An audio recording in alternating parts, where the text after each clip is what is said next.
اعوذ باللہ من الشیطان الرجیم بسم اللہ الرحمن الرحیم۔ السلام علیکم ورحمۃ اللہ وبرکاتہ۔ پیارے دوستو، آج آپ کے لیے ویڈیو لے کے آئے ہیں حضور صلی اللہ علیہ وآلہ وسلم کا عدل و انصاف۔ حضور خاتم الانبیاء صلی اللہ علیہ وآلہ وسلم کو عرب کے بے شمار قبائل سے واسطہ پڑتا تھا۔ وہ قبائل اور خاندان ایک دوسرے کے سخت دشمن ہوتے تھے۔ حضور نے ان تمام قبائل کے ساتھ ہمیشہ عدل و انصاف سے کام لیا، اور اسلام کی دعوت دینے یا عدل و انصاف کا معاملہ کرتے وقت کسی خاص قبیلے یا کسی خاص فرد کی طرف داری نہیں کی، حتیٰ کہ مسلم اور غیر مسلم کا فرق و امتیاز بھی روا نہیں رکھا، بلکہ سب کے ساتھ مساوات کا سلوک کیا۔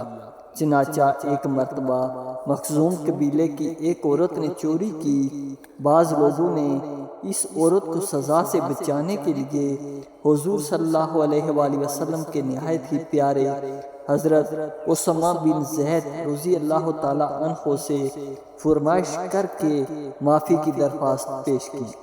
آپ نے اس سفارش پر ناراض ہو کر فرمایا، بنی اسرائیل اس سبب سے تباہ ہوئے کہ وہ غریبوں پر حد جاری کرتے اور امیروں سے درگزر کرتے تھے۔ حضور نے ایسے ہی واقعہ پر فرمایا کہ قسم ہے اس ذات کی جس کے قبضہ قدرت میں میری جان ہے، اگر میری لگتے جگر فاطمہ بھی چوری کا ارتکاب کرے گی تو اس کے بھی ہاتھ کاٹ دیے جائیں گے۔ حضور محسن انسانیت صلی اللہ علیہ وآلہ وسلم نے جہاں انسانوں کو غلامی کی ذلت اور کالے گورے کے فرق و امتیاز سے نجات دلا کر شرف انسانیت سے سرفراز کیا، وہاں انسانوں میں اقتصادی و معاشی مساوات قائم کرنے کے سلسلے میں جو اصلاحات نافذ کیں اور جو اسوہ حسنہ پیش فرمایا، وہ تاریخ انسانی کا باسد افتخار سرمایہ ہے۔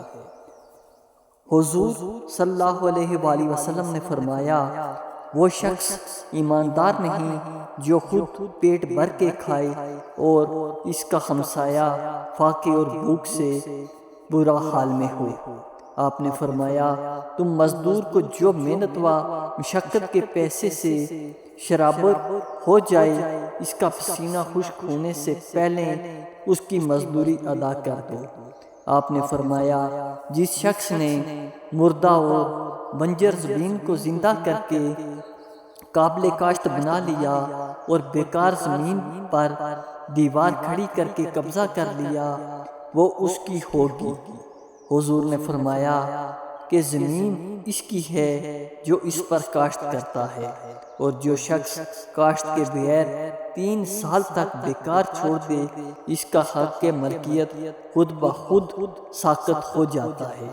آپ نے فرمایا، پانی، گھاس اور آگ میں تمام انسان برابر کے شریک ہیں، یعنی جو چیزیں قدرتی پیداوار اور وسائل میں شامل ہیں، درخت، معدنیات، گیس، تیل وغیرہ، وہ سب انسانوں کو مشترکہ میراث ہیں۔